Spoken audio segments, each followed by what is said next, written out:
Salut Fred. Comment vas-tu? Bah, ça va et toi? Ouais, tu m'entends bien? Bah écoute, je t'entends super bien. Je sais pas si. Attends, je vais régler la caméra. Au moins, on n'a pas les problèmes techniques de la dernière fois, donc c'est Non, parti. non, t'as vu, ça a marché du premier coup. Tu vois, ça va m'éviter un moment gênant parce que la dernière fois, je t'avoue, je me suis senti très seul pendant les 3-4 premières minutes. Salut à tout le monde, bienvenue. On va attendre un petit peu le temps que les gens arrivent. Est-ce que tu as passé un bon samedi, Fred? Bah écoute, pour l'instant, ça se passe plutôt bien et puis il se finit en beauté puisqu'on a ce petit live ensemble, donc ça c'est cool quoi. Un Ok. joli samedi. Salut à tout le monde. Je vois que, hop, Aline, salut. Bonjour. Bon, bah écoute, on a un bon programme aujourd'hui. On va parler de sujets divers et variés qui, à mon avis, intéressent pas mal les coureurs. Déjà, je vais commencer en m'excusant parce qu'on a eu un petit problème technique. Normalement, ce live devait avoir lieu sur Facebook. Malheureusement, il y a des petits soucis en ce moment au niveau technologie. On n'est pas les meilleurs. On est bon en course à pied, mais en techno, on n'est pas les meilleurs. Et, C'est surtout ça. Ouais. et ouais, du coup, bah, voilà, on a galéré, on a passé 3 heures. Donc désolé pour ceux qui sont sur Facebook. On vous oublie pas. Je sais qu'il y en a qui n'ont pas Instagram, qui nous disent ouais, venez sur Facebook. Je suis désolé. On remettra le live sur YouTube, comme on l'a annoncé. On le fait sur Instagram. Et voilà, et on essaiera de s'améliorer. Voilà, pour la prochaine fois. Fred, aujourd'hui, on va discuter de deux sujets qui intéressent beaucoup les coureurs. C'est la motivation et notamment comment on fait pour gérer tout ce qui est annulation de courses et surtout zéro visibilité. Il ne se passe pas une journée sans qu'on ait des messages sur les réseaux sociaux de personnes qui sont un peu en détresse, un peu en galère et qui ont du mal à gérer leur entraînement pendant ces périodes de flou. Euh, Ils ont l'impression que leur routine perd un peu de sens, leur pratique perd un peu de sens. Et donc, on va essayer de les aider, on va essayer aussi de comprendre parce que c'est unique. Moi, je pense qu'on a aucun coureur a déjà traversé cette situation-là, donc c'est complètement inédit. C'est intéressant de s'y pencher un peu. Donc, du coup, je te propose d'orienter la conversation sur trois thématiques. La première, c'est que tu nous fasses un point, parce que je sais que tu as des informations, toi, Fred. Je sais que tu sais des choses. Donc, tu vas nous dire un peu ce que tu sais sur les prochaines courses qui doivent avoir lieu ou pas. Toi, un peu aussi ton ressenti d'expert, ça fait longtemps que tu es sur le circuit, tu connais bien le milieu des organisations de courses, donc si tu peux nous donner aussi un petit peu tes petits points de vue, voilà, sur quoi toi tu mises. Ensuite, on va parler de motivation, quel rôle la motivation a chez l'athlète. Et ensuite, en dernière partie, toi, tu as réfléchi à la meilleure stratégie, en tout cas celle que toi, tu conseilles à tes athlètes. Et donc, tu vas nous dire un peu la meilleure stratégie que toi, tu as mis en place pour tes athlètes et celle que tu conseilles à faire du coup pour les auditeurs. Et bien sûr, bah, si vous avez des questions, on va à chaque fois jeter un œil sur le live. On va rester sur cette thématique-là hein, aujourd'hui parce que c'est un vrai sujet. Donc, moi, je vais agrémenter aussi des questions des auditeurs sur le live. Alors, Fred, petit point sur les courses et les compétitions. Cette semaine, ça a été assez rude. On a eu l'annonce de l'annulation de l'UTMB. Bon, même si on va pas se mentir, hein, voilà, on savait déjà depuis les premières déclarations qu'il y avait très très peu de chances que la course ait lieu, voire quasiment pas. Mais bon, tu sais qu'on veut toujours y croire, c'est humain. On croit toujours la vérité qui nous arrange, donc voilà. On a aussi, peut-être plus inquiétant, eu l'annulation du marathon de Dublin qui devait avoir lieu le 25 octobre prochain. Donc ça dit rien de très très bon pour le marathon de Paris qui doit avoir lieu une semaine avant. C'est pas des très très bons signes. Euh, Toi, ça semble compliqué en tout cas en ce moment pour les gros majors, les grosses courses qui drainent des populations. Toi, c'est quoi sur les grosses courses ton avis un peu sur cette question-là? Alors, comme je le dis souvent hein, quand on me pose la question, j'ai pas de boule de cristal, donc ce que je vais dire c'est beaucoup du ressenti. Peut-être que je me trompe, on verra bien. Toujours est-il que déjà par rapport aux compétitions, la Fédération française d'athlé a publié, hein, maintenant c'est public, le programme de rentrée, notamment sur tout ce qui concerne les championnats de France, à la fois sur piste et hors stade, 10 km, semi-marathon, marathon. Donc tout ça pour l'instant est maintenu et reprogrammé donc sur la rentrée entre septembre et octobre. Donc, on peut penser que ces événements auront lieu. Alors, je dirais que par rapport à ça, la Fédé, entre guillemets, elle prend moins de risques que les gros organisateurs parce que des championnats de France réunissent beaucoup moins de monde qu'un marathon international comme le marathon de Paris.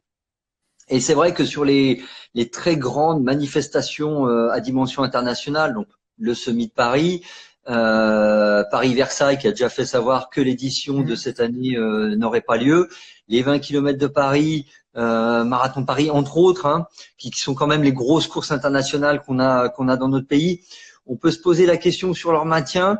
Moi, je pense qu'elles pourraient être maintenues. Mais peut-être avec une limitation aux coureurs francophones, enfin aux coureurs français, plus que francophones. En tout cas, on a bien compris que les frontières seraient pas forcément réouvertes d'ici là. On y verra plus clair, très honnêtement, le 2 juin avec la deuxième étape du déconfinement et certainement avec la manière dont se passent les vacances d'été. Mais à ce jour, aujourd'hui même, c'est-à-dire le 23 mai 2020.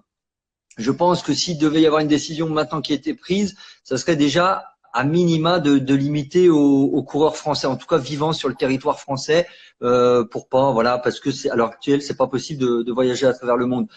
Après, pour ce qui me semble le plus entre guillemets risqué, sur lequel il y a plus d'interrogations pour moi, c'est le Semi de Paris parce qu'il arrive très tôt, 6 septembre de mémoire, si je dis pas de bêtises. Ouais, c'est ça. Donc c'est super tôt. Marathon de Paris, c'est quand même le 18 octobre. Il y a un peu plus de marche, sachant que s'ils doivent encore prendre une nouvelle décision, je pense que l'organisation veillera à le faire avec un peu d'anticipation. Mais je pense que très concrètement, on en saura plus sur déjà comment on va pouvoir gérer les vacances en France. Le Premier ministre a dernièrement, fait savoir qu'on pourrait prendre nos vacances normalement en restant sur le territoire français. S'il dit ça, c'est je pense qu'on ne sera plus dans des limitations kilométriques de déplacement. Les règles de distanciation seront très certainement assouplies parce qu'on ne peut pas dire à des milliers, voire des millions de Français de partir en vacances et à chaque fois observer toutes ces règles-là parce qu'on sait que ça ne sera pas possible. Donc, si on est sur ce schéma-là, on peut penser que peut-être les courses auront lieu. Mais très sincèrement, on est quand même sur les gros événements qui vont drainer des milliers et des milliers de participants. Il y a quand même des interrogations. Faut D'accord. être honnête. On a vu récemment en Norvège, hein, avec notamment le petit Jacobs là, qui a une course de 5 km qui a eu lieu. Donc, ouais, ça reste quand même, voilà, c'est la Scandinavie, mais ça reste quand même c'est quand même assez proche de nous. Donc, il y a des petites courses comme ça qui ont lieu. Maintenant, c'est vrai qu'on a du mal à s'imaginer. On voit un peu la promiscuité que tu as dans les sas de départ. On voit un peu, on est les uns sur les autres, on est collés, il y a de l'adrénaline, il y a aussi, on est échauffé, il y a de la transpiration. C'est vrai qu'aujourd'hui, en tout cas, on a du mal à imaginer comment on peut voir une course comme ça s'organiser. Ce qui se dit en ce moment un peu en off, dans le milieu, c'est que pour les petites courses, en tout cas les courses de moins de 1500, 2000 personnes, ça pourrait avoir lieu, des courses locales, ce qu'on appelle un peu les petites courses de village. Mais que pour les grosses majeures, en tout cas pour l'instant, ça ne semble pas forcément très engagé, en tout cas pour les courses de rentrée. Donc à suivre en tout cas. C'est clair. Et globalement, toutes les grosses organisations, c'est pas la problématique n'est pas qu'en France évidemment, puisque la crise est mondiale, ne se sont pas encore prononcées. Berlin, par exemple, a fait savoir qu'il faisait tout pas pour le maintenir parce que l'édition de septembre est déjà annulée, mais en tout cas eux, apparemment, ils souhaitent l'organiser un peu plus tard dans l'année et qu'ils communiqueraient d'ici fin juin. Je pense que fin juin, début juillet, on y verra plus clair parce que de toute façon, pour les marathons, ça va être le timing de préparation. Donc, ils savent très bien qu'ils peuvent pas prévenir les gens fin août, début septembre. D'accord. Il y a une question qui se pose quand aujourd'hui on n'a plus malheureusement de compétition, on n'a plus de visibilité sur tout ça. Tu sais qu'il y a beaucoup de coureurs qui s'entraînent et qui se préparent justement pour ces objectifs-là. C'est extrêmement important dans leur saison. Ils rythment leur saison en fonction justement de ces objectifs-là. Et aujourd'hui, ils en sont un petit peu privés. Et il y a ce côté un peu de perte motivationnelle. Alors on sait, hein, la motivation, c'est un facteur clé de réussite. Ça, dans la carrière d'un athlète, personne ne peut dire le contraire. Mais un peu comme le yin et le yang, il y a les côtés positifs et négatifs de la motivation. Alors, on va s'intéresser déjà à ces avantages. Est-ce que toi, tu penses que la motivation, c'est un rôle clé dans la réussite d'un athlète? C'est un rôle fondamental parce qu'en fait, je dis souvent un peu comme ça que c'est la motivation qui enclenche le mouvement. C'est parce que on a envie de faire quelque chose. Alors par rapport à la course, c'est soit une envie voilà, de se sentir mieux, une envie par rapport à l'hygiène de vie, ou alors une envie de performance, se dépasser. En tout cas, on a une envie première qui nous est propre et qui nous pousse. Alors, elle n'est pas suffisante tout au long d'une saison, tout au long d'une carrière, et on le sait bien, ça a été étudié parce que voilà, comme on le sait, la motivation, c'est un sentiment, et comme tout sentiment, bah, c'est fluctuant. Des fois, même au sein d'une même journée, vous avez envie et pas envie d'aller courir. C'est très fluctuant, mais c'est quand même l'élément de base. Si vous n'avez pas cette motivation, quel que soit l'ordre, je dis bien que ce soit courir juste pour se sentir bien, pour perdre du poids, pour perfer, pour se dépasser soi-même, c'est pour moi l'élément de départ, c'est l'élément déclencheur en fait, parce que je le résumerai à l'envie finalement de vouloir faire la chose. Si déjà on n'a pas cette envie de base, ça devient assez compliqué très vite. Après voilà, comme on le sait, ça suffit pas. Mais ce qu'il faut bien distinguer justement dans ces motivations, c'est lesquelles sont des motivations qui nous sont propres, qui sont personnelles, qui peuvent être liées à des problématiques de santé, notamment. On entend et on croise beaucoup de personnes qui se sont mis à la course à pied parce qu'il y avait aussi une problématique de santé, que c'était entre guillemets, mais pas forcément contre guillemets, vital pour elles.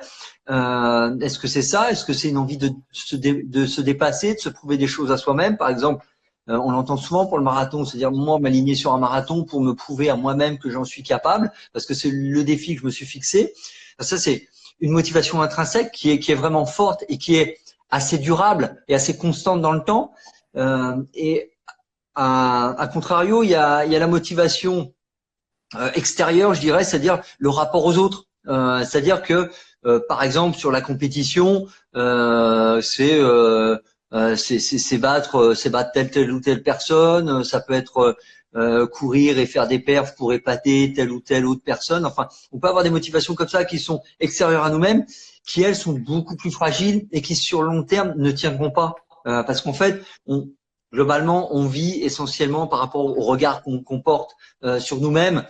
Et finalement, il ne faut pas se leurrer non plus lorsque on a une motivation qui est extérieure, ou c'est le regard de l'autre qui intervient, c'est parce que en fait, il y a une forme de transfert. Je ne vais pas trop rentrer dans la psychologie profonde, mais une forme de transfert où à travers le regard de l'autre, on se fait notre propre jugement de nous-mêmes en fait. Voilà, l'idée étant finalement, quelle que soit l'activité, que ce soit le sport ou que ce soit professionnel ou que ce soit social, c'est de replacer les motivations au niveau personnel et intrinsèque. Mais les deux cohabitent et coexistent. Il n'y a aucune personne, quel que soit le domaine, qui n'a qui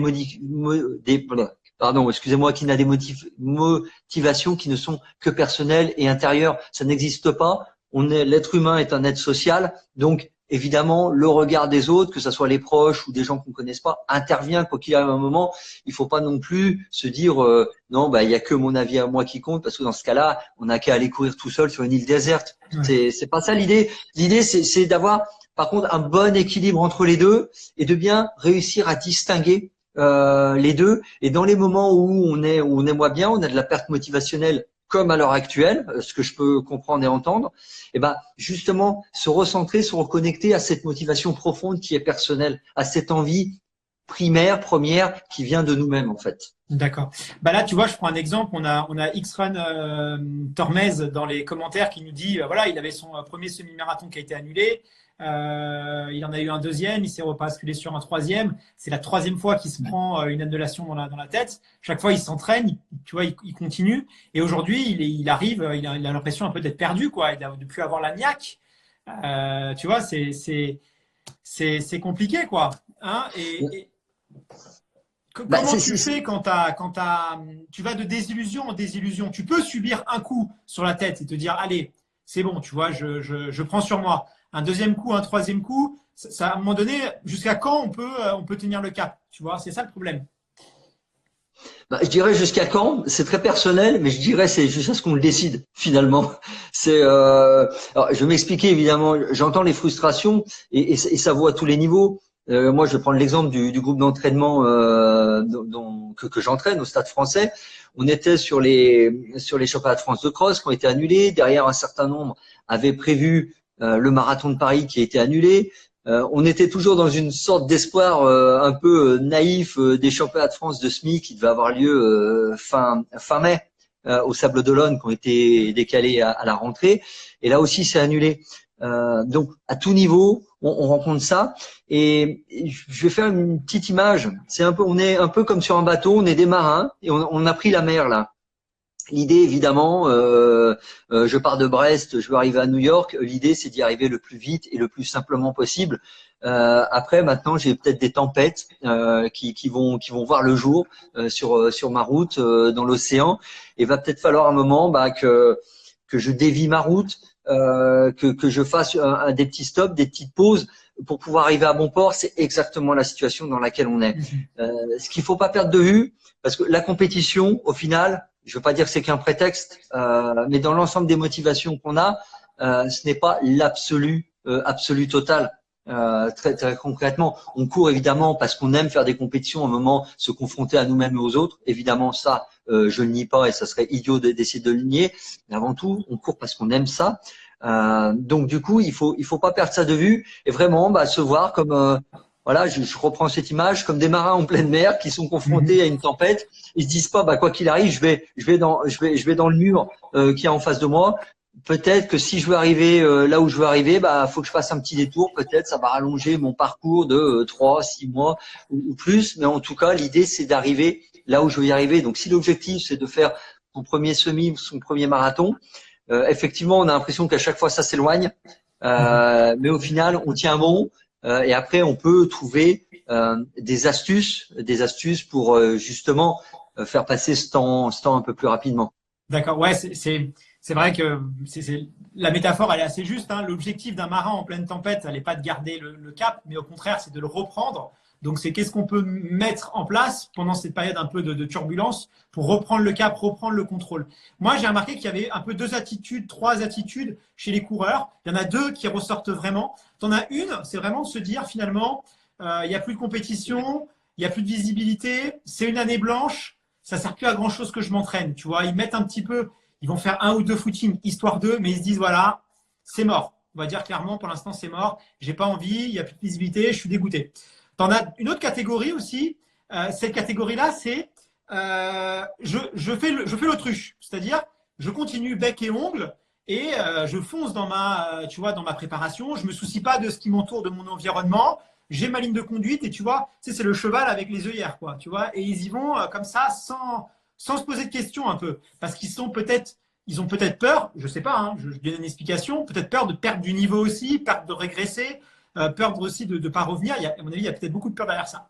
Toi, en termes de stratégie, là j'ai parlé de stratégie, en tant qu'entraîneur, pour toi, c'est quoi la meilleure stratégie à adopter en ce moment? Qu'est-ce que tu conseilles à tes athlètes? À savoir que clairement, aujourd'hui, on ne peut pas savoir quand aura lieu la prochaine course. C'est impossible. Et on a eu des annulations, tu l'as dit, il y a des gens qui ont fait, tu as préparé le cross, ça n'a pas eu lieu, le marathon, ça n'a pas eu lieu, le semi-marathon, le championnat de France semi-marathon, ça n'a pas eu lieu. Voilà, avec tout ce contexte-là, c'est quoi la stratégie qu'il faut adopter aujourd'hui? C'est quoi que tu conseilles? Je dirais, moi, je reprendrais les 2 extrêmes que tu as pris. Je dirais que, comme dans beaucoup de choses, souvent la vérité, entre guillemets, en tout cas, moi, tel que je vois la meilleure façon de procéder, se situe entre les deux. Ça sert à rien, évidemment, de se borner, de se fermer les œillères, parce qu'à un moment, voilà, on va s'épuiser pour rien. Et lorsqu'on prépare des compétitions qui sont assez exigeantes et éprouvantes, si on n'a quand même pas l'objectif, à un moment, c'est difficile. C'est difficile de tenir. Après, tout lâcher, ça me semble vraiment aussi pas du tout la bonne solution, parce qu'on est quand même dans un sport où l'accumulation, la répétition joue énormément. Donc, à un moment, si par exemple dans la période qu'on a vécue de confinement, on a lâché un peu, on en a profité pour couper, j'en ai déjà parlé, je pense que c'était vraiment la bonne stratégie. Moi, c'est celle d'ailleurs que j'ai appliquée à mon groupe. J'ai dit bon, on coupe maintenant, tant qu'à faire de toute façon, parce qu'après on va pouvoir en tout cas recourir dans de meilleures conditions. Mais l'idée, c'est ne pas repartir trop tôt sur du travail très spécifique. Par exemple, sur ma prépa marathon, tant que je ne sais pas si le marathon il a lieu, faut être honnête. Sur une prépa 10, parce que pour l'instant, ça sert un peu à rien. Et on a finalement une sorte de luxe.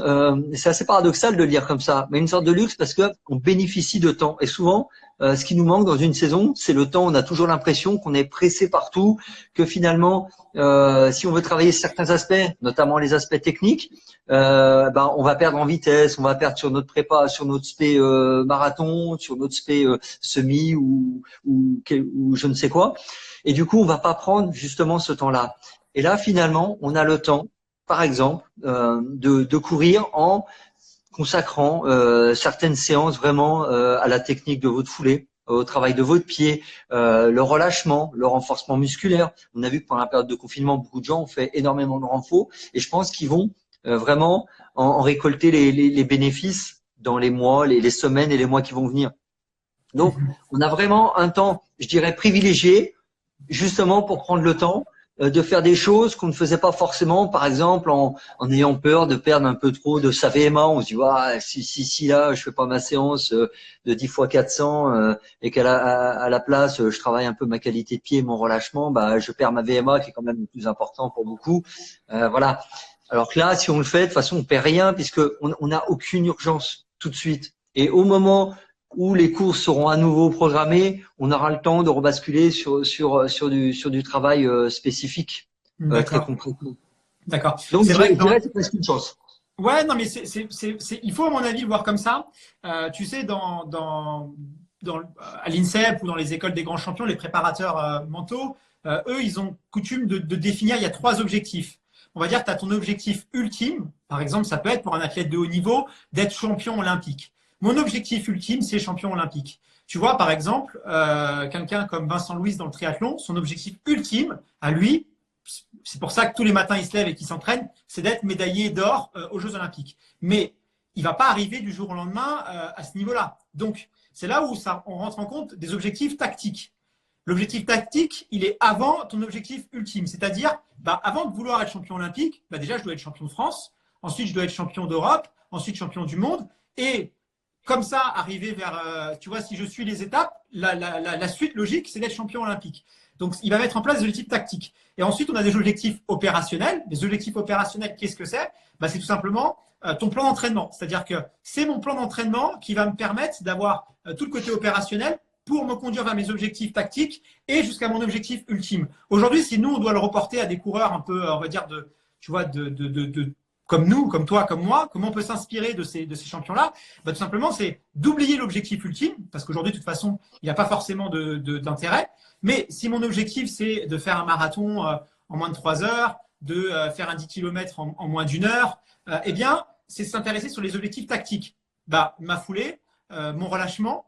C'est vrai qu'aujourd'hui, on a le luxe, comme tu le disais, de pouvoir courir moins vite. Ça n'a aucun sens de vouloir garder des allures fortes. Donc, on va réduire peut-être l'intensité de nos footings et on va justement en profiter pour travailler la foulée. Travailler, tu vois, toute cette partie-là, vraiment essayer d'avoir des gestes beaucoup plus propres. On peut travailler aussi sur des sessions de gamme, remplacer peut-être une footing par toute une session de gamme. Toi, c'est ce genre de choses, vraiment, c'est se dire, on a finalement ce luxe d'avoir du temps. Donc, comment on peut s'en servir intelligemment, pas ne rien faire et pas faire l'autruche non plus, mais se dire, voilà, c'est quoi la meilleure stratégie adoptée. Donc, toi, c'est vraiment le tactique. C'est bien ça, hein, j'ai bien résumé. Tu as totalement bien résumé. Voilà, c'est exactement ça. Voilà, on a du temps, on en profite. Voilà, peut-être pour faire autre chose, parce qu'évidemment, avancer comme ça sans rien, c'est assez terrible. C'est assez dur, mais voilà, il faut redéfinir un peu les priorités et se dire, un moment aussi, faire preuve de résilience, comme on dit, et se dire de toute façon, pour l'instant, c'est quand même des éléments sur lesquels j'ai pas la main. Je ne sais pas quand les choses vont revenir à la normale et tout. Moi, j'en discutais encore récemment avec mes athlètes. Nous, on table là-dessus. On se fait des programmes intermédiaires. Là, c'est sûr que pour l'instant, ça sert à rien de se faire une planification sur 6 mois, très concrètement, où on se la fait de manière un peu grossière, mais autant avancer au coup par coup, parce qu'on sait que notamment au niveau de la politique nationale, les consignes vont évoluer. On sait que le 2 juin, enfin aux alentours du 2 juin, on va avoir des nouvelles consignes. Certainement avant la période estivale, fin juin, début juillet, on en aura des nouvelles qui peut-être modifieront. Enfin voilà, c'est petit à petit, il faut savoir s'adapter. C'est exactement ce à quoi nous confronte la période actuelle. C'est la capacité d'adaptation des uns et des autres dans une situation qui est aisée pour personne. Moi, je prendrai un exemple. Hein, quand j'étais en Éthiopie, c'était au tout début de la crise. Il y avait une partie de l'équipe d'Allemagne de demi-fond et l'équipe turque qui était notamment l'équipe turque de marathon qui était présent. Et eux, leur grande question, c'était est-ce que les JO vont avoir lieu, quoi. Et tant qu'ils savaient pas, ils s'entraînaient pour. Une fois que les JO sont tombés, ils se sont dit, nous voilà, on se projette sur autre chose. Ils se sont pas dit bon, on laisse tomber, on sait pas quoi. Enfin voilà, ils se sont dit, on essaye de réadapter parce que à un moment, il faut quand même garder entre guillemets de l'entraînement parce que tout le temps qu'on va passer à rien faire, ça sera vraiment du temps perdu. Et on le rattrapera pas en accélérant 2 fois plus au moment de la reprise. Justement, autant faire en sorte qu'à ce moment-là, on puisse se retrouver prêt au moment où les choses se déclenchent à nouveau. Ouais. Là, on a des questions, tu vois, je vois, il y a Tinky, il y a aussi Salvador. Bon, tu sais, il y a des challenges qui se mettent en place on va se faire des challenges un peu, tu vois, qui sont, voilà, sur des compétitions un peu virtuelles où chacun va courir un 10 km de son côté. Et puis, on va essayer de faire des classements virtuels de personnes. Bon, alors déjà, il y a un souci, c'est que ces classements, ces temps, ils se repèrent par rapport au monde GPS. Et les mondes GPS, c'est pas précis. Donc, le classement, il est assez symbolique. Parce qu'au final, vous faites, si chacun court 10 km, on va tous avoir des distances différentes sur les montres. Enfin, on le voit très bien, c'est pas du tout précis. Donc, on est vraiment dans l'ordre du symbolique et ces classements n'ont finalement peu de valeur. Mais est-ce que franchement, c'est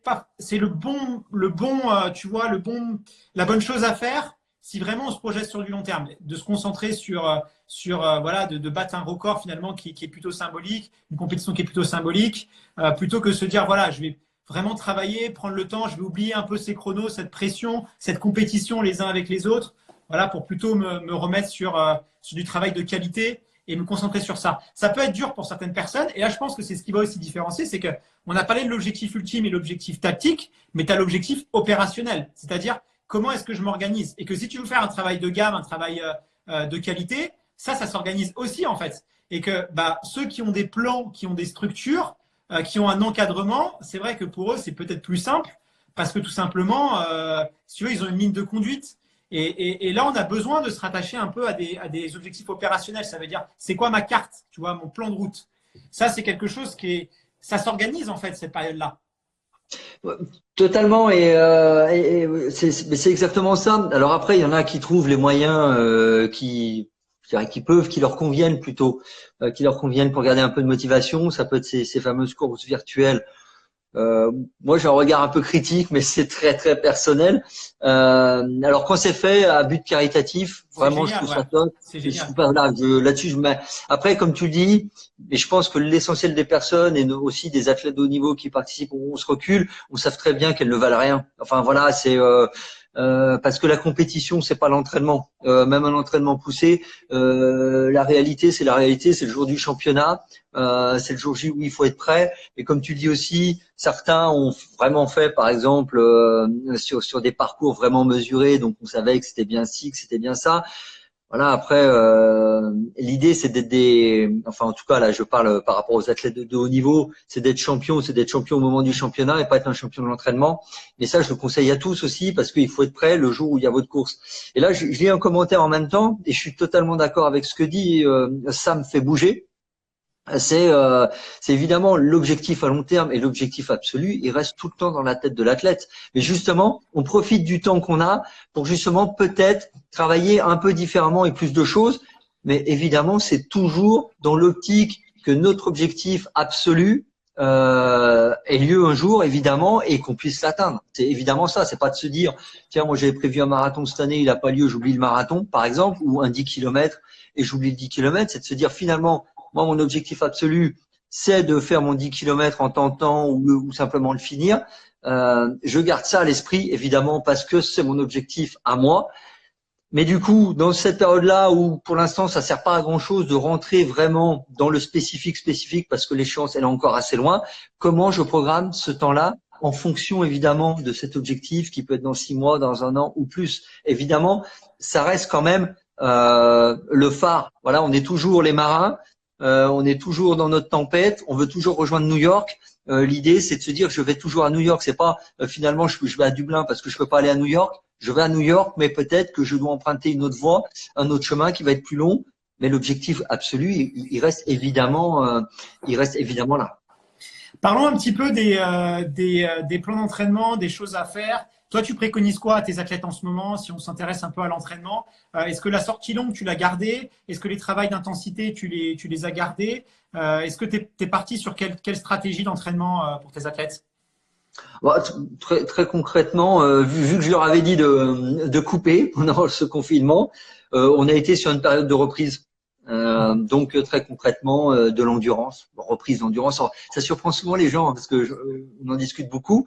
J'ai des athlètes qui s'entraînent 8 à 12 fois par semaine, certains qui font moins de 30 minutes sur 10, qui ont donc des allures de footing qui sont assez élevées, hein, qui dépassent les 15 km/h. Sur les 2 premières semaines de reprise, c'est 2 à 3 footings par semaine de 30 à 35 minutes à 11 à l'heure, que les choses soient claires. Voilà, et voilà, donc, parce que souvent je discute avec des gens et qui trouvent que c'est pas assez, qu'on reprend trop lentement. C'est justement, on a le temps de reprendre et de bien refaire les bases. L'idée, ça sert à rien d'être prêt fin juin. À l'heure actuelle, ça sert à rien du tout d'être prêt fin juin.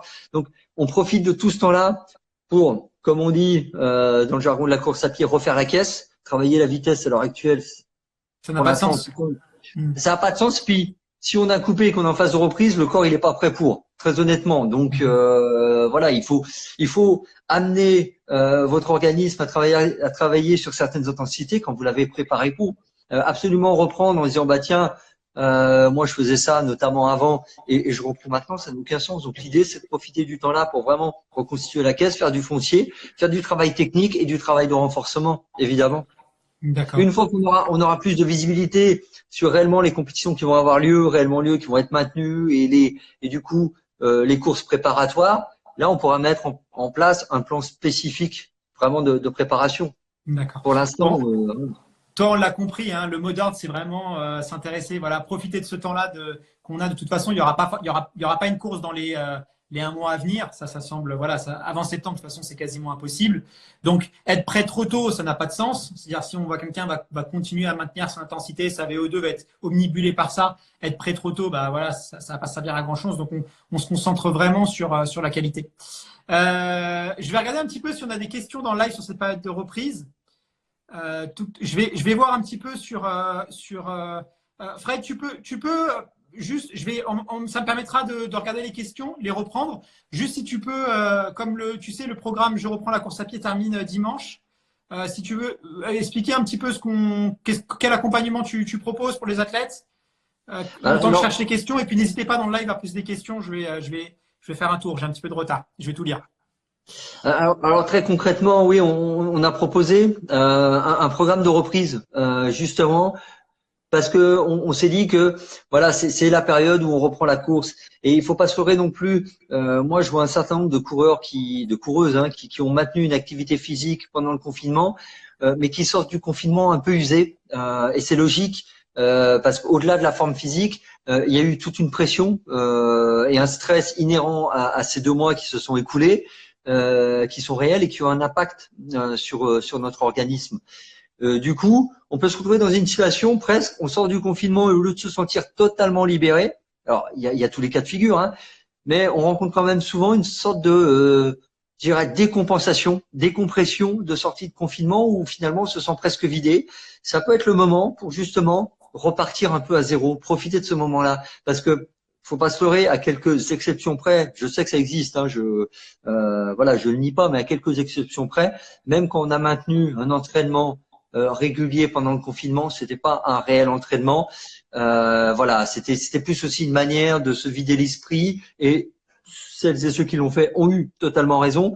Mais en fait, on se retrouve en situation où on reprend concrètement parce qu'on repart un peu à zéro psychologiquement, physiquement, parce que les 2 mois qu'on vient de passer ont été éprouvants quand même. Je pense qu'il faut pas se mentir à soi-même non plus.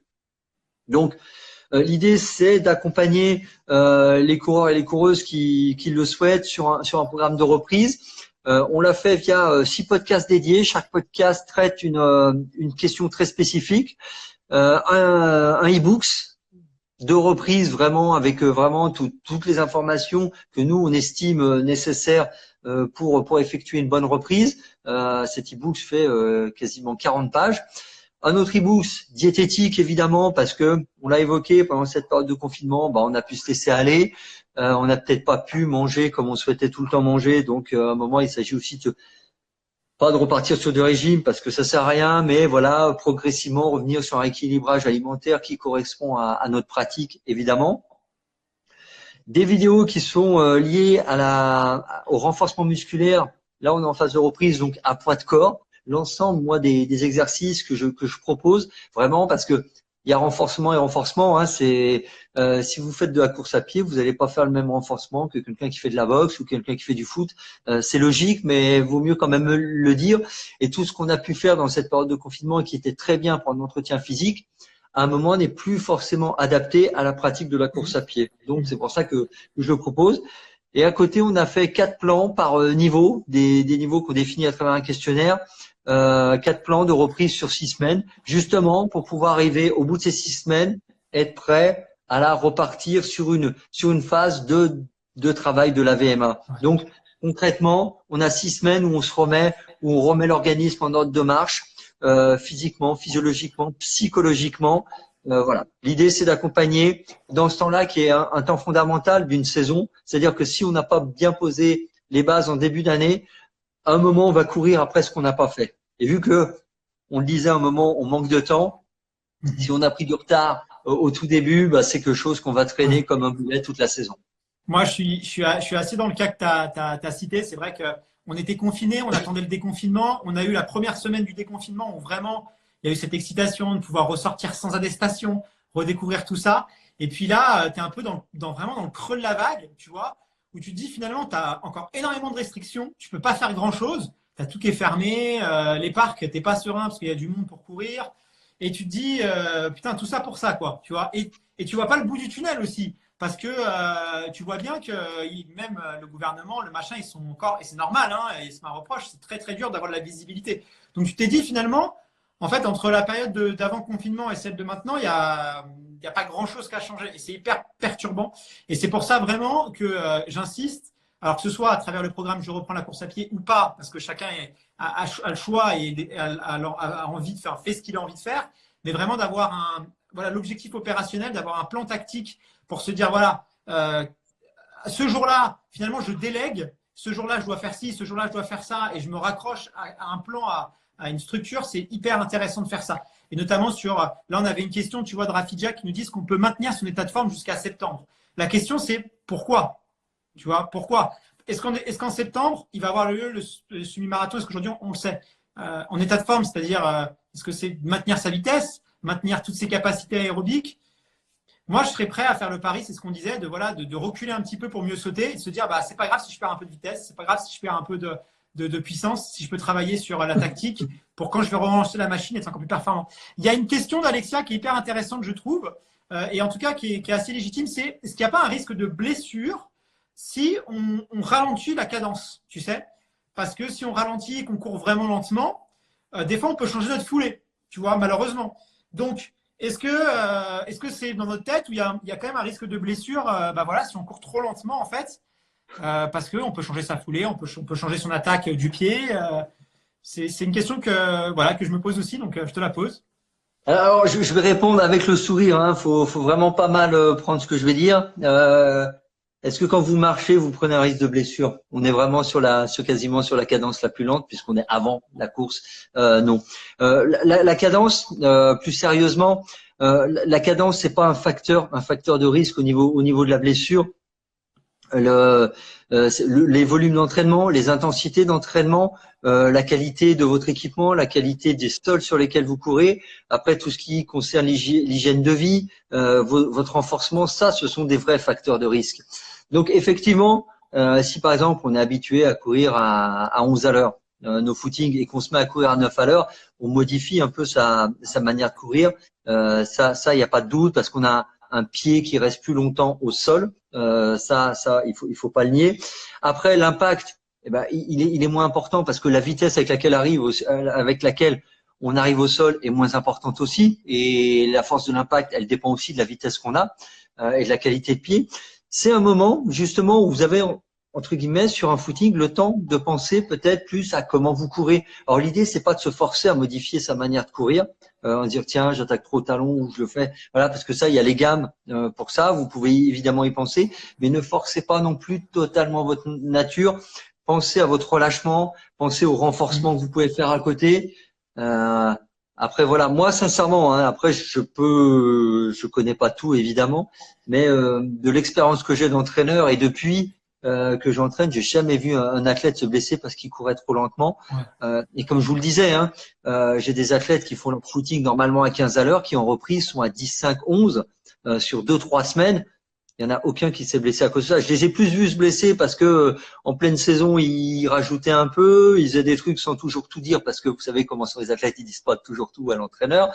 Mais heureusement, il y a Strava et compagnie qui permettent un peu de savoir Hein. ce qu'on dit les Tu autres. fliques, hein, avec Strava. Moi, Les athlètes. je flique pas, mais vu qu'ils publient et que voilà, par amitié déjà, je suis mes athlètes sur les réseaux. Des fois, je vois des trucs, je dis mais je suis surpris que tu aies fait ça parce que c'était pas dans le programme. Tout simplement, c'est eux qui vendent la mèche, mais moi, j'ai plus vu des blessures pour ça que des réductions d'allure, très honnêtement. Non, mais le risque souvent, quand on peut se blesser sur des cadences, c'est quand on accompagne quelqu'un. Par exemple, je vais courir avec un ami à moi ou je vais courir avec quelqu'un qui a vraiment une foulée très très lente. Et comme on va l'attendre, comme on va essayer aussi par mimétisme de courir un peu à côté de lui en faisant comme lui, là, il peut effectivement avoir un risque. Mais si vous mettez un podcast dans les oreilles et que vous courez tout seul de manière naturelle et de manière vraiment voilà, relâchée, il y a très très peu de risques. Le risque, c'est si vous accompagnez quelqu'un, vous êtes à côté de lui, là vous allez vouloir ralentir, accélérer, changer un peu. Là, il y a un risque, mais c'est vraiment léger quand même. On ne va pas non plus s'énerver. Il y a beaucoup de personnes dans cette période de reprise, et ça c'est quelque chose qu'on constate. Je vois beaucoup de questions sur le cardio qui se rattachent beaucoup à leur cardio-fréquence mètre. Qu'est-ce que toi, c'est ton avis sur ça? Est-ce que c'est une bonne chose finalement de déléguer ses rythmes et ses allures à son cardio? Est-ce que c'est quelque chose que tu conseilles? Alors, moi, le cardio, je l'utilise quasiment que sur cette période de reprise. Mais il faut toujours l'utiliser avec beaucoup de précautions. Déjà, si vous connaissez vraiment votre fréquence cardiaque maximale, oui, vous pouvez commencer à vraiment faire vos zones. Parce que moi, je vois un certain nombre de coureurs qui se posent beaucoup de questions. On dit voilà, l'endurance fondamentale, c'est temps, c'est temps, c'est temps. Faut pas oublier qu'on est tous on régit tous de manière individuelle et personnelle et différenciée. Donc, les limites, elles ne sont pas aussi franches que ça. Et de deux, on ne peut pas tout laisser, je veux dire, à l'outil. Le cardio-fréquence mètre, comme le GPS, l'allure, ce ne sont que des outils qui sont là à disposition du coureur et de la coureuse pour s'améliorer. Mais il faut apprendre à se connaître soi-même. Ça, c'est vraiment la base. C'est-à-dire que par exemple, sur l'endurance fondamentale, on le dit tout le temps et on le répète, et c'est quand même là où on sait qu'on est vraiment en endurance fondamentale, c'est l'aisance respiratoire. Donc, si vous avez fait un calcul de tranche de fréquence cardiaque dans laquelle vous devez être pour être en endurance fondamentale, mais que finalement vous bipez parce que vous allez au-dessus, mais que vous êtes toujours en pleine aisance respiratoire, comme je te parle là, Guillaume, il n'y a réellement aucun souci. Oubliez un peu le cardio, on n'aura jamais aucun outil, très concrètement, je pense, hein, qui nous dira c'est exactement la chose qu'il faut faire pour vraiment pas faire d'erreur. Voilà, il faut, je pense, apprendre à se faire confiance. Notre fréquence cardiaque, elle évolue en fonction de facteurs internes, le stress notamment, en fonction de facteurs extérieurs, la chaleur notamment. Les capteurs sont aussi impactés par l'environnement. Je pense qu'on l'a tous constaté. Des fois, on passe dans des zones. Moi, ça m'arrivait à une époque. Je passais au-dessus d'une ligne de chemin de fer quand je faisais un footing, et systématiquement, quand je passais au-dessus, je me retrouvais à 250. Je pense que si j'avais réellement été à 250, mon cœur aurait explosé bien avant. Donc, il y a des facteurs externes et internes qui modifient la prise ou le résultat. Donc, tout ça est quand même à prendre avec des pincettes. Ou simplement aussi des coureurs qui sont capables de courir avec des intensités plus hautes. Hein. Tu as des coureurs qui courent des semi-marathons à quasiment 85-90% de leur fréquence cardiaque max. Tu vois, et ils y arrivent. T'as des mecs en marathon qui arrivent à être à 85% de leur fréquence cardiaque max. Tu as aussi la question du mental. Ça veut dire que t'en as qui vont réussir à tenir des hautes intensités, d'autres qui vont pas réussir. En fait, le cardio, c'est une notion de confort avant tout. On est dans une notion de confort. Si vous vous fixez que à votre cardio, euh, uniquement, hein, c'est une donnée intéressante, mais que à votre cardio, bah, vous êtes que sur une notion de confort.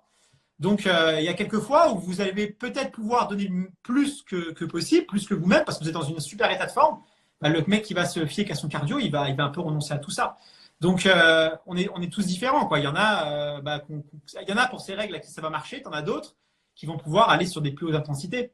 Donc, voilà, c'est quelque chose qu'il faut vraiment mesurer avec ses sensations. Et ça, aujourd'hui, il n'y a aucun outil qui remplace la sensation du coureur. C'est juste des indicateurs. Après, c'est de voir aussi comment ça diminue. Si vous êtes dans une prépa marathon et que bah, votre cardio il augmente à chaque séance, là, il peut avoir un problème. L'idée, c'est qu'il baisse. S'il baisse, ça va. S'il augmente tout le temps, là, oui, il peut avoir un problème. Mais c'est voilà, il faut savoir l'utiliser, je pense. Et d'ailleurs, c'est en dehors de l'ultra-fond ou des sports de gestion, c'est très peu utilisé dans le haut niveau. Hein. C'est très, très peu utilisé. En dehors de certains marathoniens qui l'utilisent plutôt hors prépa, justement, qui l'utilisent tu vois, quand ils sont un peu un peu en relâche, hors prépa, ils l'utilisent pour avoir des niveaux de forme, mais c'est pas ça qui dicte c'est juste des indicateurs, c'est pas du tout ça qui dicte leur entraînement. Oui, c'est clair. Et il faut pas, voilà, c'est très utilisé dans certains milieux, dans certains sports, comme tu le disais, par certains entraîneurs. Il y a aussi, voilà, chaque entraîneur a aussi sa philosophie et donc va axer. Mais il faut pas oublier que c'est recoupé avec plein d'autres données. Donc voilà, les entraîneurs en athlète qui utilisent beaucoup le cardio ne fonctionnent pas qu'avec le cardio. Et déjà, les athlètes pour qui l'utilisent ont fait l'objet d'un certain nombre de tests et ils savent exactement les zones. Ça a été recoupé avec les allures, avec les données physiologiques. C'est des trucs c'est des données qui sont excessivement poussées. Après, je peux vous dire que rien ne remplace la connaissance personnelle et de ses propres allures. Voilà. Ça doit être un outil qui doit vous aider, mais il ne doit pas vous enfermer dans un cadre qui, du coup, vous donne des sueurs de frayeur au moins de petits bips. D'accord. Bon, on aura l'occasion d'en parler dans un podcast. On viendra plus en détail sur ce sujet-là. J'ai vu qu'il y avait des questions sur le programme. C'est 6 semaines. Le programme, il est sur 6 semaines d'entraînement. Donc, voilà, c'est un programme sur 6 semaines clé en main. Et puis, c'est sur training.dltdc.fr pour celles et ceux qui s'intéressent, mais dépêchez-vous parce que ça ferme dimanche soir à 23h59, je crois. Je suis tout à fait d'accord. Tiens, il y a Florence qui est là, qui nous salue. D'ailleurs, super épisode sur le mental qu'on a pu faire. Donc on la salue. Bah, écoute, Fred, merci beaucoup. Je pense qu'on a fait un petit peu le tour. Hein, pour résumer, l'adaptabilité, en fait, c'est ça. C'est ni faire l'autruche, ni baisser les bras. On s'adapte. La métaphore du marin, quand un marin, finalement, il est dans une tempête, il ne cherche pas à maintenir un cap, il cherche à le reprendre.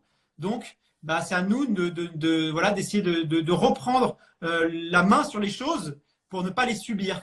Et donc, de se dire, voilà, de s'adapter, de se dire, voilà, quel point je peux améliorer, c'est quoi ma priorité aujourd'hui. Est-ce que ma priorité, c'est vraiment de maintenir la vitesse pour une compétition hypothétique qui peut-être n'arrivera pas, ou c'est plutôt profiter de ce temps qui m'est alloué, parce que c'est quelque chose qu'on n'a jamais. On est toujours, tu sais, d'un athlète, il y a toujours la pression des compétitions, l'agenda, il y a ça, après il y a ça, il y a ci. Et finalement, on est dans une spirale, tu vois, qui nous zappe.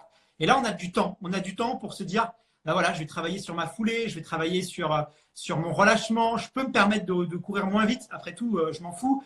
Mais je vais travailler tout ça. Donc, voilà, à mon avis, ceux qui vont adapter ces stratégies-là vont forcément ressortir beaucoup plus grandis de ça. Bah, je pense, moi, hein, personnellement, après, je n'ai pas la science infuse non plus, mais je pense que c'est la bonne stratégie effectivement à adopter. Parce que c'est celle, voilà, qui en plus va te permettre de t'améliorer très concrètement, parce que à la fois physiquement, mais aussi mentalement, parce que voilà, quand on arrive à sortir grandi d'une telle épreuve, voilà, c'est quand même le but. On n'a jamais, entre guillemets, pour reprendre une expression d'une série, moi qui a bercé ma jeunesse, mais j'aime bien qu'un plan se déroule sans accroc. Il y a toujours des accros dans un plan. Et là, on est sur un accro majeur dans les différents plans qu'on pouvait avoir. Et l'idée de pouvoir y faire face et de pouvoir mobiliser différents leviers. pour justement tirer le meilleur de cette situation-là, c'est là qu'on apprend le plus. Enfin, je pense qu'on l'a tous vécu à des niveaux personnels. Lorsqu'on a ce qu'on appelle les épreuves de la vie auxquelles on peut être confronté, on voit que c'est aussi ces épreuves-là qui nous permettent de plus avancer. C'est pas quand tout se passe bien qu'on tire le plus d'enseignements dans la vie. Ça, mais c'est la voilà. vie. C'est comme dans un film, hein, tu sais, voilà, t'as un objectif, tu vas arriver quelque part, il t'arrive quelque chose, finalement tu tombes, tu te relèves. C'est ce qui rend la vie passionnante aussi. C'est ce qui rend la vie d'un. Si tout était linéaire, on se ferait quand même assez chier. Donc c'est ce qui fait aussi le tri. Il y a ceux qui s'adaptent, ceux qui s'adaptent pas. Il y a ceux qui prennent le temps et ne culpabilisez pas, parce que je vois dans les commentaires, il y en a qui disent ah mais c'est culpabilisant parce que voilà, on a l'impression de moins s'entraîner, on a l'impression de ci, on a l'impression de ça. Il faut mieux s'entraîner. C'est pas une question de moins, mais il faut mieux s'entraîner. Il faut profiter de ce temps-là parce que c'est unique.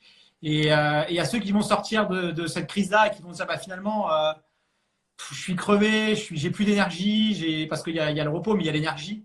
Et il y a ceux qui, ils vont vraiment capitaliser sur ça et ce sera eux les grands gagnants. Donc on culpabilise pas, on gère mieux ce temps et on le met à profit. Oui, en plus, se culpabiliser, très concrètement, ça sert à rien parce qu'en plus, on est responsable de rien dans cette affaire. Exactement. Donc, voilà,